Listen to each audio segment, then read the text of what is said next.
Hello students, आज हम पढ़ेंगे स्ट्रेट लाइन इन 2 डायमेंशनल। तो चलते हैं अपना स्ट्रेट लाइन की तरफ। तो सबसे पहले हम पढ़ेंगे कि what is straight line. Straight line होता क्या है। तो एवरी फर्स्ट डिग्री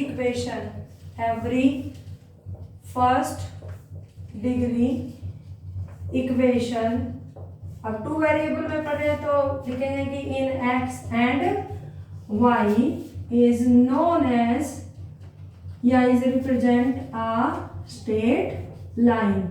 तो देखो मैंने क्या लिखा कि एवरी फर्स्ट डिग्री इक्वेशन जिसकी डिग्री कितनी हो 1 हो, किसमें x और y में, ऐसी इक्वेशन को हम क्या बोलते हैं straight line.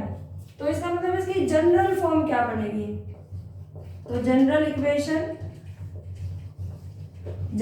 Equation of a straight line is ax plus by plus c equal to 0। अब आप देखेंगे कि यहाँ पे x और y की डिग्री कितनी है 1 और a b c are 3 constants.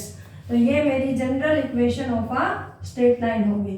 तो आपने 10th में भी पढ़ा हुआ है कि every first degree equation in x and y always represent a straight line. तो जब हम इसे ड्रॉ करते हैं एक्स एक्सिस और वाई एक्सिस पर तो ये एक स्ट्रेट लाइन जाएगी। नाउ अब the most important thing is कि इसके बाद हम पढ़ेंगे सेकंड नंबर पे कि what is slope of a line, कि इस लाइन का स्लोप क्या है। तो स्लोप ऑफ अ लाइन होता क्या है स्लोप हमारा। तो देखिए स्लोप हम किसी भी लाइन का, वैसे अगर आप इसका हिंदी में मीनिंग जानेंगे तो स्लोप का मतलब होता है झुकाव, कोई चीज कितने डिग्री पर झुकी हुई है। तो ये स्ट्रेट लाइन एक्स एक्सिस और वाई एक्सिस के साथ किस तरह से है इसका बिहेवियर। तो स्लोप ऑफ अ लाइन देखो क्या होता है कि the tangent of an angle that a line makes in anti-clockwise sense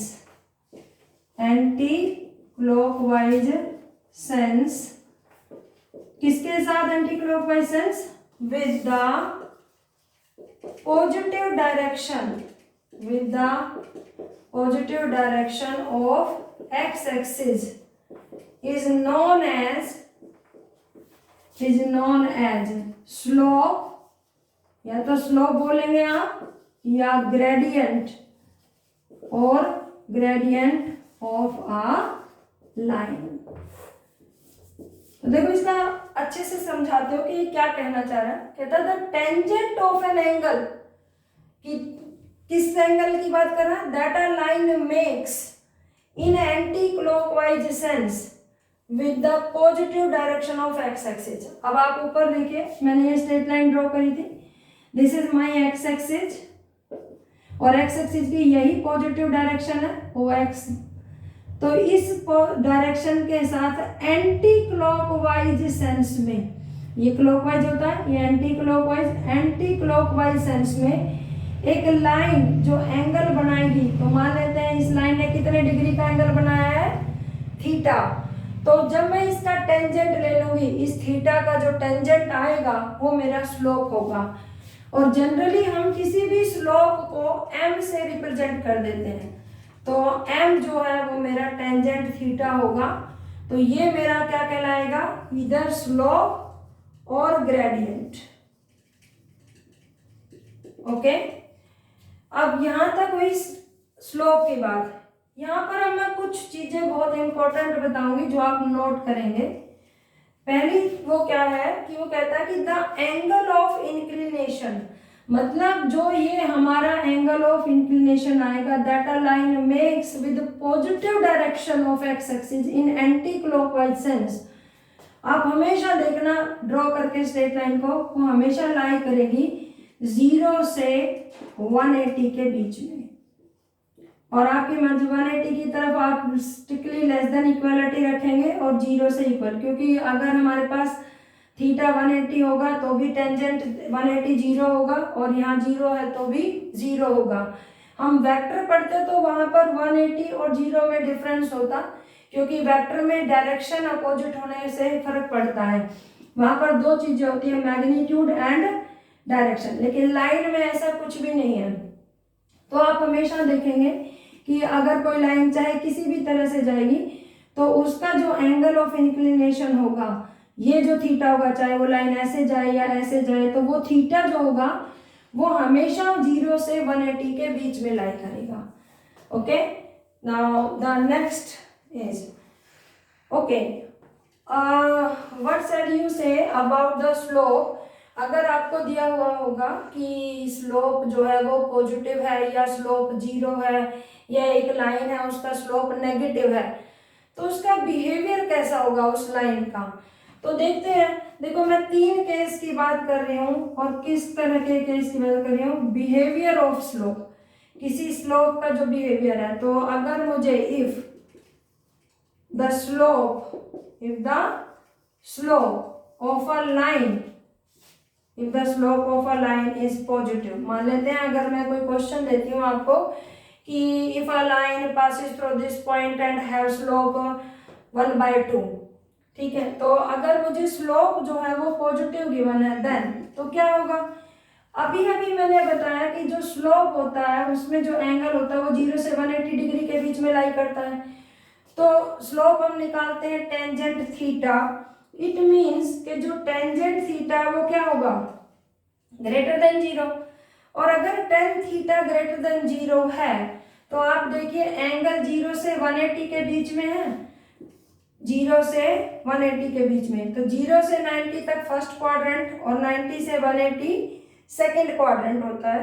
तो अगर फर्स्ट क्वाड्रेंट में जो टेंजेंट होता है वो पॉजिटिव होता है और सेकेंड क्वाड्रेंट में जो टेंजेंट होता है वो नेगेटिव होता है। इट मीन्स जो थीटा होगा वो हमेशा एक्यूट एंगल होगा।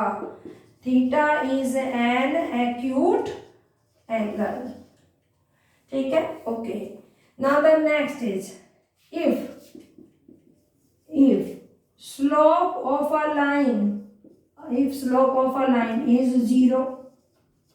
अगर मेरे पास स्लोप किसी लाइन का 0 दे रखा है तो हम क्या करेंगे, इसका मतलब जो टेंजेंट थीटा है वो क्या आया है हमारा 0, और in that case this imply theta equal to 0। अगर थीटा 0 है तो इसका मतलब वो जो स्ट्रेट लाइन है, या तो वो स्ट्रेट लाइन एक्स एक्सिस ही है, भाई एक्स एक्सिस के साथ ही एंगल 0 होगा, या वो straight line parallel to x axis है। अगर एक line if a line is parallel to x axis, अगर एक line parallel to x axis है तो उसका एक्स एक्सिस का साथ कितना एंगल बनेगा, 0 डिग्री का। तो इन दैट केस टेंजेंट थीटा जो है वो 0 हो जाएगा और टेंजेंट 0 0। इसका मतलब अगर किसी लाइन का slope, if slope of a line is 0, तो ये किस चीज को इम्प्लाई करता है, दिस इम्प्लाई, ये किस चीज को इम्प्लाई करेगा कि line is parallel to x axis और एक्स एक्सिस इटसेल्फ, या तो लाइन एक्स एक्सिस के पैरेलल होगी या वो एक्स एक्सिस ही होगी। अब तीसरे बिहेवियर पर आते हैं हम अपने, कि अगर पहला मैंने बताया if the slope of a line is positive, second if slope of a line is 0, now third is if slope of a line is negative. अगर नेगेटिव है, इन that case tangent theta less than 0। इसका मतलब less than 0 का मतलब है कि tan theta negative आ रहा है और यहाँ पे जो थीटा है वो 0 से 180 के बीच में है। तो अभी अभी मैंने बताया कि फर्स्ट क्वाड्रेंट में जो टेंजेंट होता है वो पॉजिटिव होगा, लेकिन सेकंड क्वाड्रेंट में टेंजेंट नेगेटिव होगा। इसका मतलब जो थीटा होगा वो 90 से किसके बीच में होगा, 180 के बीच में। तो दिस इम्प्लाई अगर थीटा जो है वो 90 डिग्री से 180 के बीच में है तो इसे हम क्या बोलते हैं कि theta that is theta is an obtuse angle,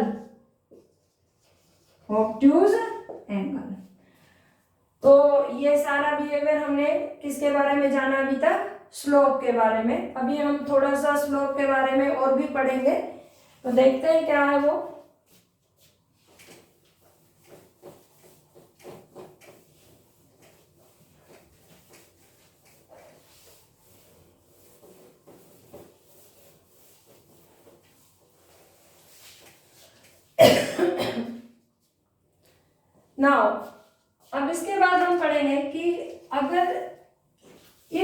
we have given 2 points in a straight line, on a straight line, अगर मेरे पास ये एक स्ट्रेट लाइन है और इसके ऊपर मुझे कोई 2 कोऑर्डिनेट्स गिवन है x1, y1 और q गिवन है, थोड़ा सा इसे ऊपर ऐसे बनाते हैं, q गिवन है हमारे पास x2, y2। तो क्वेश्चन में गिवन होगा कि a straight line passes through 2 points p and q whose coordinates are x1, y1 and x2, y2, what is the slope of this line। तो इस केस में मैंने आपको थीटा तो दिया ही नहीं कि भाई what is the value of theta, ये जो लाइन है ये एक्स एक्सिस के साथ एंटी क्लॉकवाइज सेंस में एंगल ये बना रही है, तो वो आपको गिवन नहीं होगा, उसकी जगह आपके पास p और q 2 कोऑर्डिनेट्स गिवन होंगे। तो देखो मैं आपको ज्योमेट्रिकली सिखाती हूँ कि हम कैसे इससे स्लोप निकाल सकते हैं। लेट अस अज्यूम दैट कि the required line makes an angle theta in anti clockwise sense. तो ड्रॉ 2 परपेंडिकुलर्स, अगर मैंने यहाँ से एक परपेंडिकुलर ड्रॉ किया और यहाँ से एक परपेंडिकुलर ड्रॉ किया, इसके बाद मैंने P से, इसका नाम मैंने PM रखा, इसका QR रखा, और सपोज करो मैंने P से एक परपेंडिकुलर QR पर भी ड्रॉ किया, ये किया, तो यहाँ पर हमारे पास ये एक राइट एंगल ट्राइंगल बनेगी, आपको दिख रही होगी, इसका नाम हम S रख देते हैं। तो triangle PQS is a right angle triangle, right. और आपने ये छोटी सी क्लास में सीखा हुआ है तकरीबन 8th या 9th में, यहाँ पर आप देखेंगे कि जो PS है वो पैरेलल है किसके, एक्स एक्सिस के। If this is my x axis तो PS is parallel to MR लिख देते हैं हम इसका। तो अगर ये एंगल थीटा है, ये 2 लाइन पैरेलल, अगर ये पैरेलल और ये ट्रांसवर्सल, तो ये एंगल थीटा तो ये भी एंगल थीटा हो जाएगा, because corresponding angles are equal. तो यहाँ से हम देखेंगे कि पहले आप ये डिस्टेंस निकालिएगा, ये ओरिजिन है, ओरिजिन से ये इतनी डिस्टेंस, अगर इसका नाम x1 y1 है तो इसका मतलब ये वैल्यू कितनी है x1, और यहाँ से यहाँ तक ये जो डिस्टेंस है ये कितनी है y1। अब आप नीचे से देखेंगे तो यहाँ से यहाँ तक जब मैंने Q पॉइंट से परपेंडिकुलर ड्रॉ किया तो ये जो डिस्टेंस है OR, Q का जो x कोऑर्डिनेट है वो x2 है, तो ये टोटल डिस्टेंस कितनी है x2। अब देखिए यहाँ से यहाँ तक x2 और इतना ये x1, तो इसका मतलब जो ये डिस्टेंस होगी ये क्या हो जाएगी x2 माइनस x1। सिमिलरली यहाँ से और यहाँ तक, इधर से और इधर तक ये डिस्टेंस टोटल y2 है, और यहाँ से और यहाँ तक ये जो डिस्टेंस है दैट मीन्स जो कि इसके इक्वल है SR के, ये y1 है।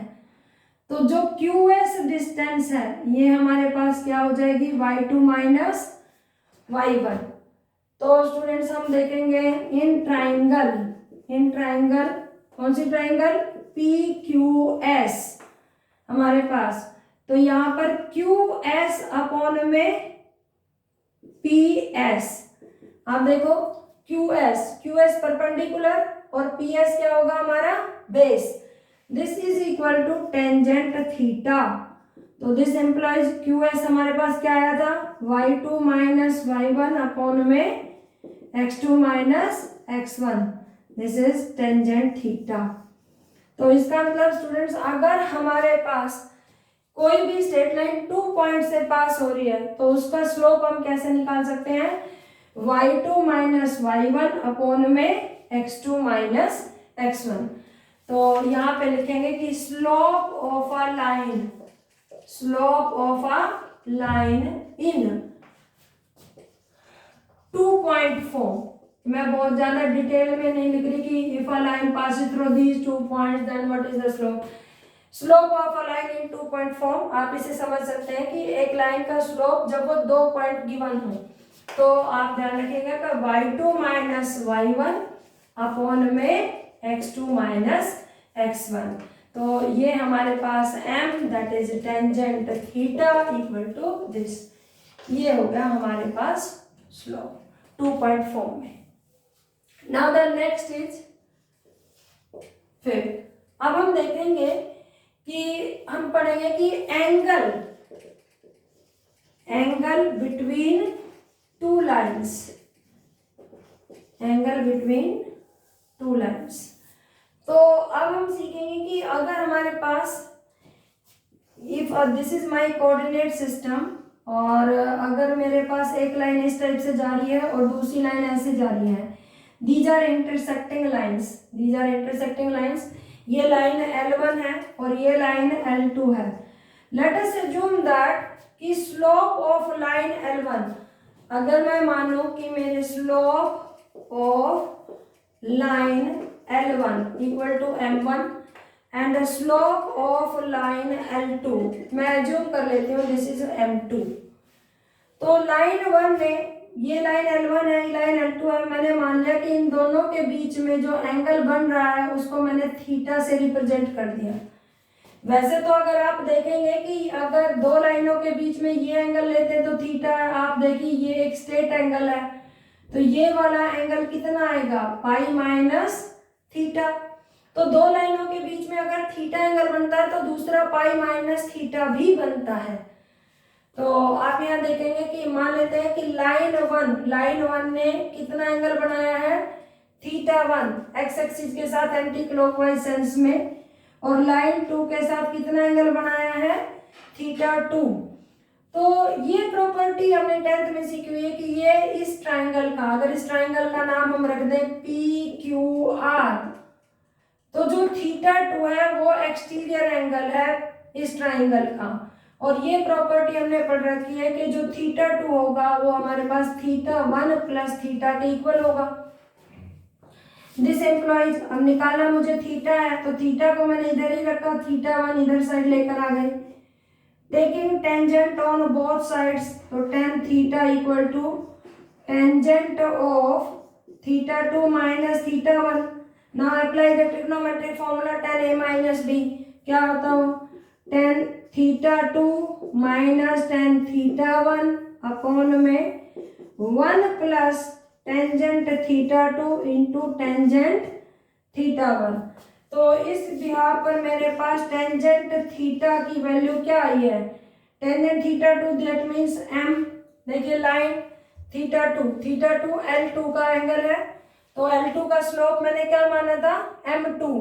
तो ये बन जाएगा M2 माइनस M1 अपॉन में 1 प्लस ये this is my M2 and this is my M1।